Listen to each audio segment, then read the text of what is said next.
3 years ago.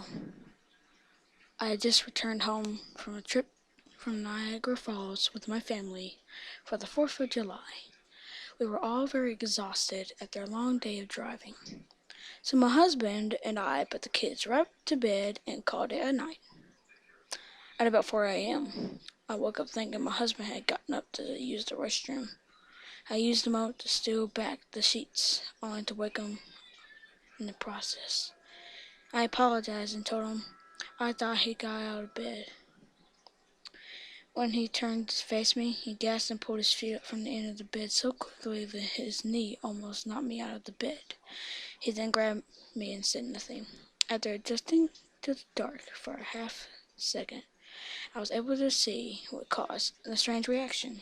At the foot of the bed, sitting and facing away from us, there was what appeared to be a naked man, or a large hairless dog of some sort. Its body position was disturbing and unnatural, as if it had been hit by a car or something. For some reason, I was not instantly frightened by it, but more concerned as to its condition.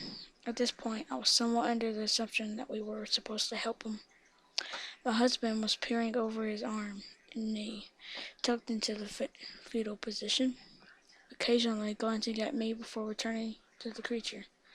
In a flurry of motion, the creature scrambled around the side of the bed, and then crawled quickly in a flailing sort of motion right along the bed until it was less than a foot from my husband's face. The creature was completely silent for about 30 seconds, or probably closer to 5. It just seemed like a while, just looking at my husband. The creature then placed its hand on his knee and ran into the hallway, leading to the kids' rooms.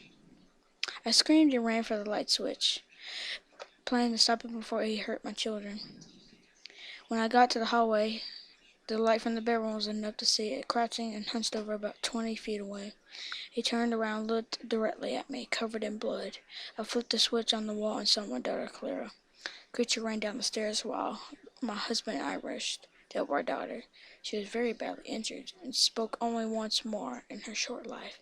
She said, "He is the rake." My husband drove his car into a lake that night. While rushing our daughter to the hospital, he did not survive.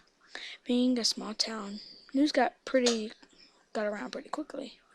Police were helpful at first, and the local newspaper took a lot of interest as well. However, the story was never published, and the local television news never followed up either. For several months, my son Justin and I stayed in a hotel near my parents' house. After we decided to return home, I began looking for answers myself. I eventually located a man in the next town over who had a similar story. We got in contact and began talking about our experiences. He knew of 2 other people in New York who had seen the creature we now referred to as the Rake. It took the 4 of us about 2 solid years of hunting on the internet and writing letters to come up with a small collection of what we believed to be accounts of the Rake. None of them gave any details, history, or follow-up.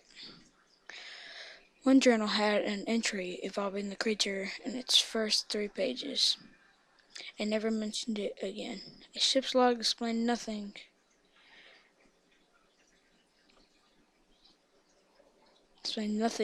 of the encounter, saying only that they were told to leave by the rake. That was the last entry in the log. There were, however, many instances where the creature's visit was one of the series of visits with the same person. Multiple people also mentioned being spoken to, my daughter included.